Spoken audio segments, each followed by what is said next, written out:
This is pretty much um I've told people that I'm in, one of my, probably what's going to be my downfall, if anything, is going to be that I look at porn, and this is where I masturbate. Is this sofa chair, either this or the chair I'm sitting in right now?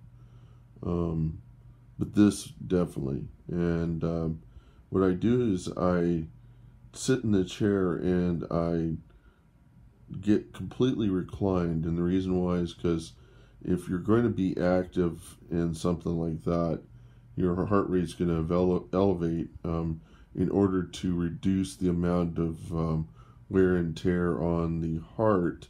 You need to keep yourself horizontal. Um, Otherwise, if you're working vertical, then the heart's having to do twice the work. Whenever, I mean, it's so much better that you're going to be able to keep it up for hours and hours if you can remain horizontal. Because then that way, all the heart really has to deal with is keeping the boner. Okay, and the other thing is that if you if you have one single place where you masturbate all the time, when you are um, feeling like you should masturbate or whatever, and you don't want to do it, then you can sit in this chair, or I can sit in this chair, and it satisfies me to sit in the chair, and then I don't have to masturbate at all. I can sit there and watch a movie, do things like that, and it'll kind of satisfy that gnawing sensation that I should be like masturbating, because a lot of the time I really don't want to, and the reason why is because it's boring as fuck, and I would really rather be doing something else. Um, if you've done it as much as I have, you get to the point where you know that it doesn't go anywhere, and it you get elation, then you come, then dopamine hits your brain, and after the dopamine has hit your brain, you're going to spend a good bit of about a day or two talking excessively and being uh, non-concerned about pretty much anything. Uh, every day is a happy day. Um, it it does a whole bunch of slew of things. You probably heard of people having social anxiety. If you masturbate and I mean, if you masturbate, you will not have as much social anxiety as other people who don't. The people who don't masturbate, um, they'll need to do something like take Adderall. And Adderall is amphetamine. It's almost like crystal meth, but not to that degree. Crystal meth is extreme amphetamines. And anyhow, um, I I don't take Adderall. I don't take Ritalin. They're both the same thing, pretty much. They just they're amphetamines, and I mean, you're druggy once you're taking Adderall or Ritalin. The reason why psychologists give people this false diagnosis of having ADD is because they know if they give you the drugs, you're going to feel really good, and you'll think that, and then you won't bug them anymore. And the thing is that it's kind of psychologists who either are educated or not educated, but in any case, have found that their business has doubled, is usually whenever they've given the false diagnosis of ADD to pretty much anyone, And with ADD, they don't really have to diagnose your problem. They'll do that as a catch-all the first time through, and they'll say, "Oh, you must have ADD."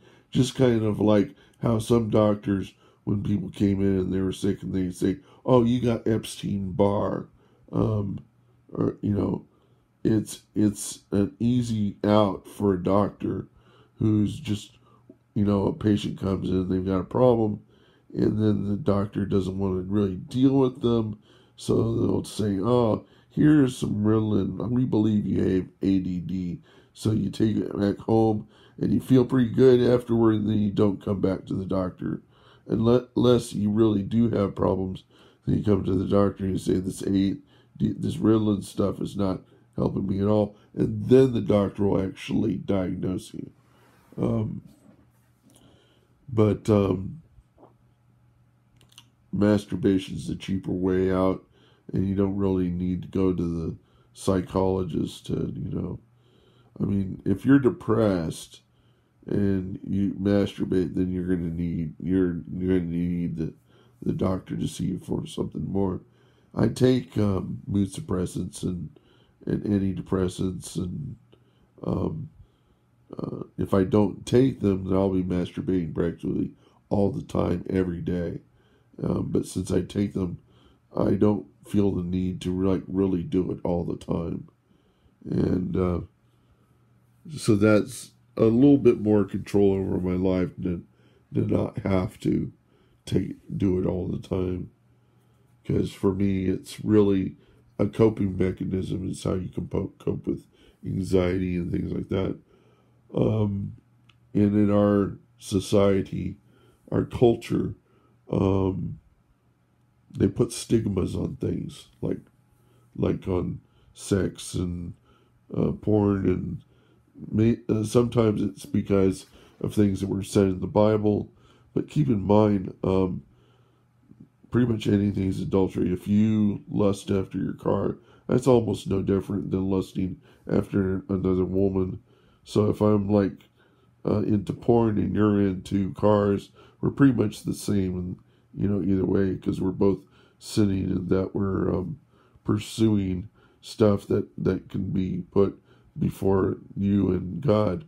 The difference is that you might be into cars and might not even believe in God at all, and but if I believe in God and I'm pursuing porn, then I understand what's wrong with me.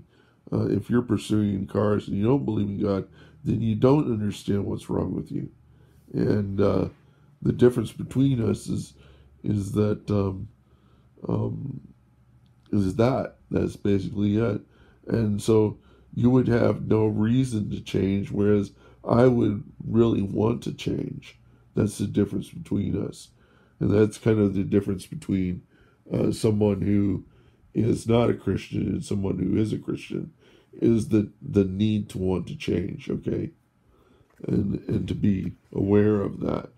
Someone who's a non-Christian won't have any reason to change. They'll be doing the same old crap every day because it's just their style, and they won't understand that there is more to life than than just whacking off, drinking, going to work. The thing is that you have a tendency to fall into so much more pits of your own selfishness than someone who has realized that they have a calling to do something more. And that's really what people who want to be Christian should be that should be a prerequisite to getting baptized. But the thing is that these days in our culture, people aren't given the choice, and sometimes they're pre-baptized when they're baby or whatever, and which doesn't make any sense. Notice when they talk about Jesus, they don't talk about him until like he's, I mean, minute he got baptized, he was baptized after he was, um, um, I mean, after in his like 20s or so. He wasn't baptized as a baby. So why should he baptize babies? That's a Catholic thing, to baptize babies. And the Catholics are the ones that put the Pope between you and God. I mean, they do it wrong all the way around.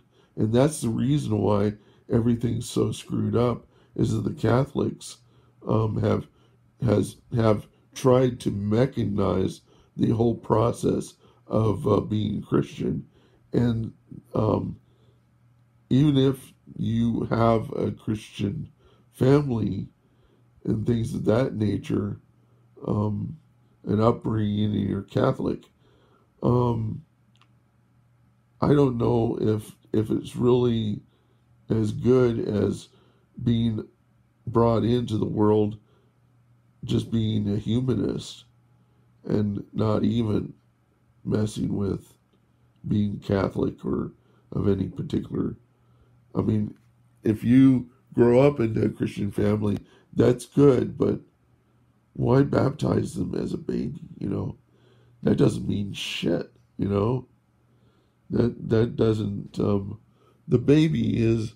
I mean, if you're baptized from the get go, whenever you're a baby, um, the baby's not hasn't made the choice already. I mean, what's the point of the baptism? You know, and Jesus wasn't baptized. Jesus was baptized by a guy named John the Baptist, and John Baptist was baptizing people with water to just mark them, but Jesus baptized people with the Holy Spirit. And so when you convert to Christianity, you get the Holy Spirit. And when you baptize babies, do you get the Holy Spirit? Do they get the Holy Spirit? I have no idea. But I mean, it seems like to me that Jesus didn't get baptized when he was young. He was getting baptized when he was 13. He didn't get baptized until after he was tempted in the desert. I think, was it? Or no, that was after, wasn't it?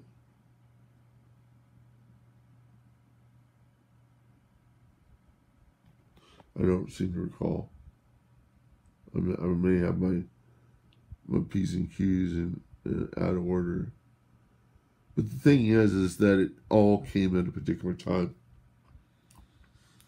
And also the Catholics tend to see Mother Mary as being the mother of God, which is so freaking wrong. I mean, even Jesus said when she wanted wine out of him, he's like, woman, it's not even my time yet. And, you know, he was saving it. It was like virginity. He was like saving it for a particular time to expose to people that he was the Son of God.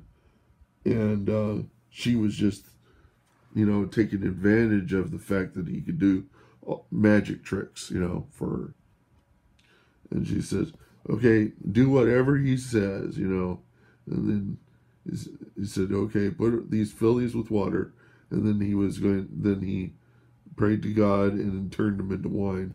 And then the people at the banquet said, you give us usually you get the best wine first, but you save the best wine for last, you know, which kind of surprised them because they would think you give them the best wine first. But the thing was, the best wine was the stuff he converted. But there are a lot of people that look at that stuff and they'll say, oh, that's fiction and all this stuff. And I mean, like, if it wasn't fiction, would you believe it? And probably wouldn't. So what's the point? You know, what's your point? You wouldn't believe in magic even if it was in your face, in front of you. And you look in the world, look at the world around you, and you don't see that as magical, the way things work. So it's in your face, and you don't even believe that. I mean, what kind of magic are you going to believe in? You're going to believe in what? You're going to believe in science. You know, you're going to be easily converted to sciences, but you're only accepting a small percentage of the magic. Okay, you're only accepting the stuff that man can understand. The stuff you can't understand is the stuff that you reject. And so you pretty much reject all the things that are magical in the world, except for the stuff that man can understand, which is pretty ludicrous. It's stupid. It means that you can't accept creationism at all. You can't accept, I mean, you're going to believe in UFOs and things, but you're not even going to test if there could ever be UFOs or little tiny green men or any of the kinds of stuff. I mean, you should know that there's no way that you can move the speed of light. Because if you move the speed of light, your ship would disintegrate. Because the binders that keep the atoms together is all electrical. It's light. It's like light. And if you're moving the speed of light, then the atoms break down to their constituent parts and stuff, and they lose their electrons. They just disintegrate. You can't even exist, you know, at the speed of light. So warp 1, warp 2, all that stuff, that's fiction. You cannot possibly do it.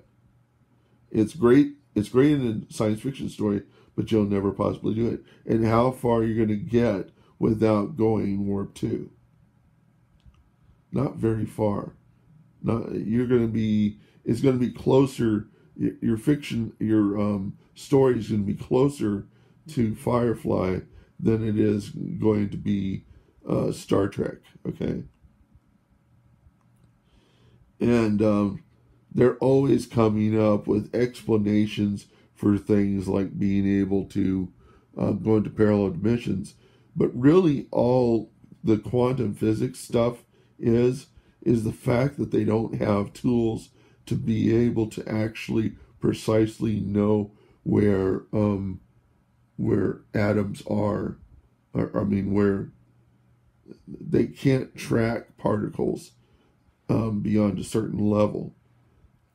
And so because their equipment is imprecise, this is what I think is going on with quantum mechanics and all this stuff, is that they've come up with a science to describe what happens on a subatomic level, whenever really what is convincing them is that they're trying to come up with stuff that happens at a smaller level because they lack the instruments to precisely know what's going on at a very small level.